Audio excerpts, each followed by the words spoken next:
Alors bonjour à tous et bienvenue dans cette nouvelle vidéo. J'espère que vous allez bien. Nous allons donc aujourd'hui apprendre à brancher un téléphone mobile sur un téléviseur, donc un téléviseur de n'importe quelle marque. Vous allez voir que c'est vraiment une procédure est assez simple mais qui nécessite un peu de matériel. Donc tout d'abord, il faut que votre téléphone soit compatible avec la norme MHL, donc MHL qui est la norme pour Mobile High Definition Link. Donc, c'est une technologie qui est présente sur les téléphones modernes. Je parle par exemple des téléphones Samsung, je crois que HTC l'a aussi. Sachez que ce tutoriel ne fonctionne pas pour les appareils iOS, encore une fois. Pour les appareils de chez Apple, il faudra acheter un adaptateur qui coûte assez cher, donc voilà. Alors, donc pour tous les autres téléphones, si vous avez la technologie MHL qui est marquée dans les caractéristiques de votre téléphone, n'hésitez donc pas à faire ce tutoriel qui est vraiment très simple. Pour ma part, j'utilise le Galaxy S5 donc qui intègre cette fonctionnalité, mais je l'avais testé auparavant sur un S3 et il fonctionne également donc très bien pour un S3. Voilà, vous avez donc besoin pour ce tutoriel d'un adaptateur HDTV qui peut se trouver très facilement sur eBay. Je vous mettrai le lien dans la description. Donc moi je l'ai payé 3 ou 4 euros, quelque chose comme ça.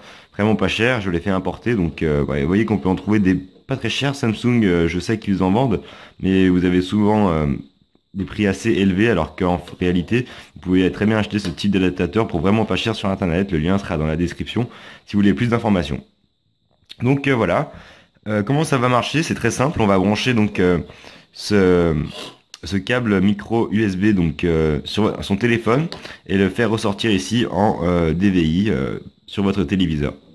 Alors sachez que la technologie MHL utilise le branchement en micro USB que nous allons donc brancher sur le téléphone, donc en bas comme si vous vouliez charger votre téléphone et directement ensuite relier une prise de DVI à votre téléviseur ainsi qu'une alimentation ici. Alors, une fois que vous avez préparé votre téléphone, retournez donc derrière votre téléviseur pour trouver une entrée en HDMI. Par exemple, ici, vous voyez que sur mon téléviseur, j'ai l'entrée ici HDMI 1, donc je vais brancher un câble HDMI 1 ici. Je vais prendre l'extrémité du câble que je vais relier tout de suite à mon adaptateur. Voilà, je vais faire ça avec une main, c'est assez compliqué.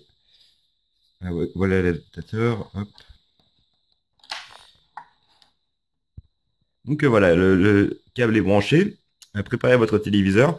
Vous allumez donc votre téléviseur avec votre télécommande et vous mettez donc en entrée HDMI 1. Donc vous appuyez donc sur votre commande d'entrée. Donc je sais pas c'est laquelle sur votre télécommande, mais en tout cas je l'ai configuré pour qu'elle soit sur HDMI. On peut le voir ici, HDMI 1. Ensuite vous allez venir alimenter votre adaptateur si besoin. Il faut savoir que certains adaptateurs n'ont pas besoin d'être alimentés.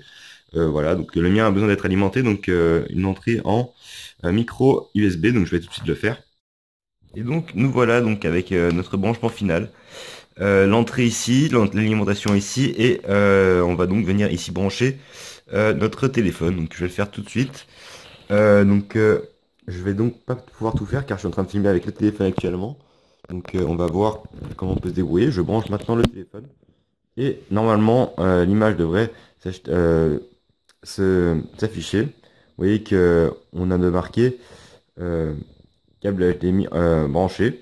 Vous voyez que je suis en train de filmer, donc c'est pas très pratique en fait. Vous voyez. Donc je vais couper la vidéo pour prendre une caméra extérieure pour vous montrer un peu ce qu'on peut faire avec un branchement sur une télévision. Donc nous revoilà donc avec notre téléviseur et notre téléphone ici. Vous voyez que c'est assez fluide, hein, vous voyez sur le téléviseur derrière. Par rapport à mon téléphone, on a un petit temps de latence qui est normal car la qualité d'image n'est pas parfaite, la synchronisation. Sinon on a bien du 1080p si votre télé le fait.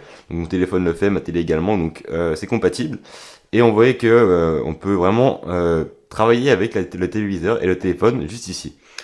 Si par exemple donc maintenant on veut lancer, je ne sais pas par exemple YouTube, je peux me rendre directement sur YouTube très simplement, lancer une vidéo par exemple.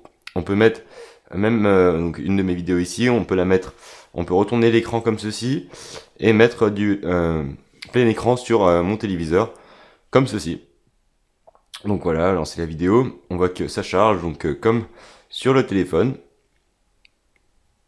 et Vous pourrez ainsi lancer les vidéos de votre choix, donc directement sur votre téléphone. Vous voyez que le son fonctionne, simplement car l'HDMI va venir transmettre le son de votre téléphone. Donc voilà. À présent, je vais vous montrer donc ce que ça donne au niveau du jeu. Donc si vous voulez faire des jeux par exemple, je vais lancer un simulateur de vol pour vous montrer. Alors vous voyez, laissez bien votre téléphone branché. Et on a ici donc notre simulateur de vol qui s'affiche avec en fond donc notre téléviseur. Si on lance le jeu, vous pouvez voir, donc c'est vraiment très pratique et que la qualité d'image est vraiment fidèle à ce qu'on attend. Donc voilà, je vais lancer quelque chose rapidement comme ceci. Le son est présent bien évidemment car l'HDMI, donc je viens de vous le dire, transmet l'audio. Hop, je vais vous montrer comme ceci. Voilà, vraiment très simplement, rapidement, juste pour vous donner un aperçu de ce que ça peut donner. Donc voilà, le jeu c'est Infinite Flight si vous le voulez, sur Android. Hop. On voit que la qualité d'image est vraiment très bonne et que tout est vraiment respecté comme sur le téléphone. Donc voilà. Donc voilà. C'était tout pour ce tutoriel, j'espère qu'il vous a servi. Donc après, vous n'aurez plus qu'à tout débrancher. Quant à moi, j'espère vous revoir très prochainement pour d'autres tutoriels. N'hésitez pas à vous abonner à ma chaîne et à laisser un like sur cette vidéo si elle vous a plu. Je vous mettrai peut-être une liste des téléphones compatibles sur la description de la chaîne. Et quant à moi, donc, je vous dis à très bientôt pour d'autres tutoriels.